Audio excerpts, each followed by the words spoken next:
Let me show you how I make my delicious oven baked chicken.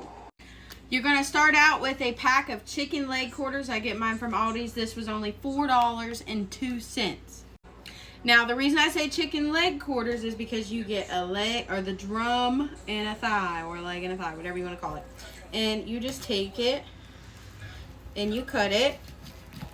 Because whenever you buy it already cut, it's more expensive because you're basically paying somebody to cut your chicken for you when you can do it yourself, and it'd be cheaper. $4.02. I got my chicken in my pan here, so we're going to season it up and get it ready for the oven.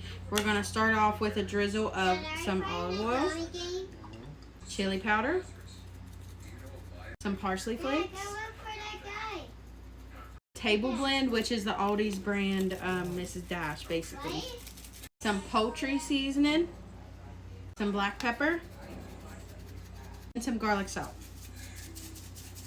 The reason I like to season it in the pan and not somewhere else, season it and then put it back in the pan, is because all of those seasonings stay in the pan, and you can use that for your broth, which you're going to need for your gravy. Now I'm going to take my hands and I'm just going to mix this all together really well, rubbing in those seasonings and rubbing in that oil, making sure that it gets good and coated. And you want to get up under the skin of those thighs and legs. Now you're just going to take a little bit of water and put it in the bottom of this pan. You can use chicken broth if you want to, but honestly you don't have to, because there's enough seasoning, enough flavor that's going to come off of this. You're not going to need any of that. Cover it with some foil and cook it for 1 hour on 350. This is after being in the oven for probably about 1 hour and 20 minutes. I forgot to take it out. But I'm going to drain that juice off and put it back in uncovered to cook. Look at all that good juice.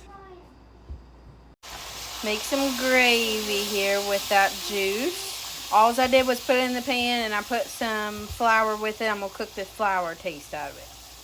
Now I'm going to add some water in. This is the same container that broth was in. And you can add broth if you want to, but I don't have any, so I'm just going to use water. See, it's coming together real good. I'm going to add just a little bit more water. I'm just going to add some salt and some pepper. Our gravy's all good. Ready to go now. I like it to be a little more on the thin side at this point, because as it sits here waiting on that chicken, it's going to thicken up. It is after baking uncovered for another hour or so. Nice. Here's the finished plate. We got some box stuffing with that homemade gravy, the chicken, some box macaroni and cheese.